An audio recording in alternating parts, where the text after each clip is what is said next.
Assalamualaikum warahmatullahi wabarakatuh. Perkenalkan, nama saya Muhammad Ihsan Ramdhani dari kelas Sains Biologi C semester 4. Di sini saya akan mencoba sedikit memaparkan mengenai ibadah puasa.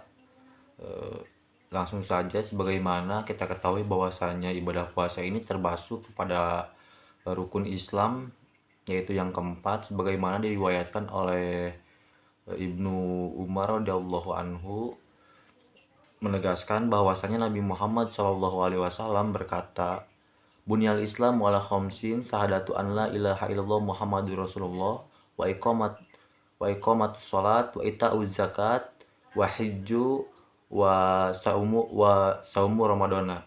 Yang artinya, bangunlah agama Islam itu dengan bersaksi bahwasanya Allah itu Tuhan kita dan Rasulullah Shallallahu Alaihi Wasallam itu sebagai utusannya. Dan yang kedua yaitu mendirikan sholat, yang ketiga membayar zakat, dan yang keempat berpuasa pada bulan Ramadan, dan yang kelima berhaji bagi yang mampu. Nah, di sini saya akan sedikit memaparkan mengenai ibadah puasa. Bahwasanya ibadah berpuasa itu ada syarat sahnya. Yang pertama yaitu beragama Islam. Jadi kafir atau non muslim itu tidak diwajibkan untuk berpuasa. Kemudian yang kedua yaitu berakal. Jadi orang gila itu orang gila yang tidak berakal, tidak diwajibkan untuk berpuasa. Kemudian balik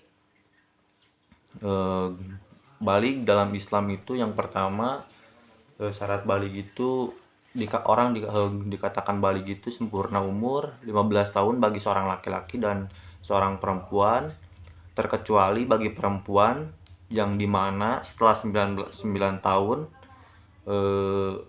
udah haid, itu sudah bisa dikatakan balik. Dan jika seorang laki-laki juga sebelum 15 tahun itu sudah keluar mani, maka sudah dikatakan balik. Nah, itu balik, bisa dikatakan balik kan. Syarat sah. Kemudian syarat wajib berpuasa yang keempat yaitu mampu.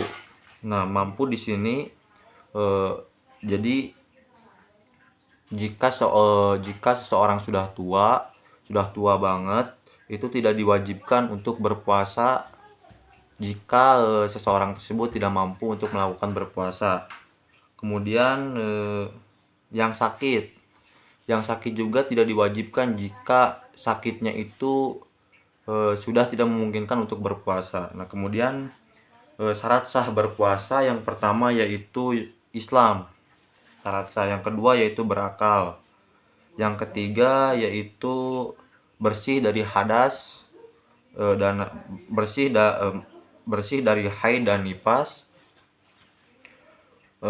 Nah, bahkan di dalam salah satu kitab Durusul Fiqh dikatakan seorang perempuan yang sedang haid atau sedang nifas itu jika melaksanakan ibadah puasa maka haram hukumnya.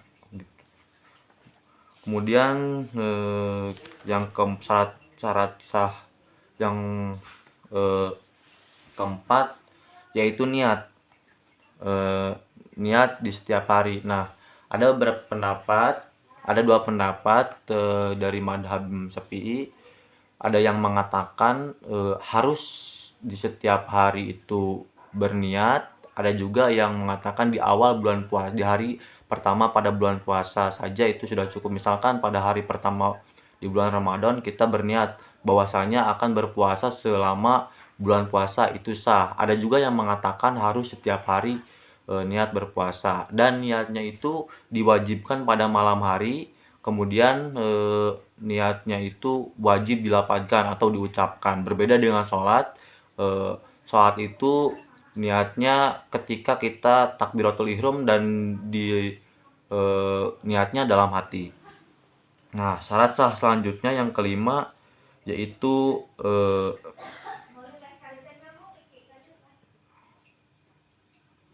menahan diri dari mulai waktu imsak sampai waktu maghrib gitu. Nah,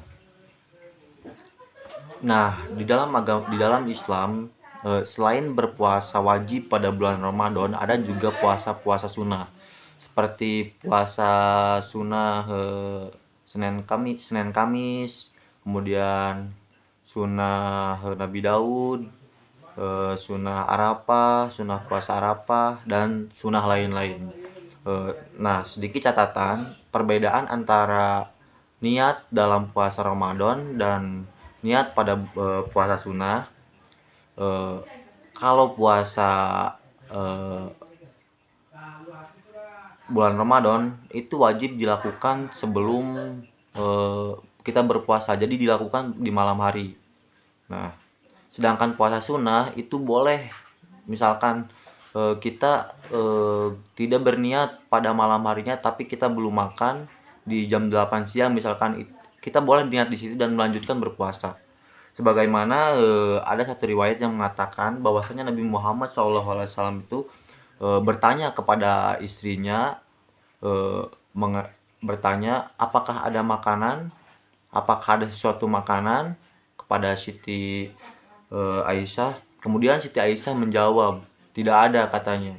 Tidak ada, wahai Nabi, kata Siti Aisyah itu. Kemudian Nabi Muhammad menjawab, ya, ya sudah, saya akan berpuasa. Nah, di situ Nabi Muhammad berpuasa. Nah, jadi itu mungkin sedikit pemaparan dari saya mengenai ibadah puasa. Kurang lebihnya mohon dimaafkan. Akhirul kalam, wabillahi taufiq wal hidayah. Wassalamualaikum warahmatullahi wabarakatuh.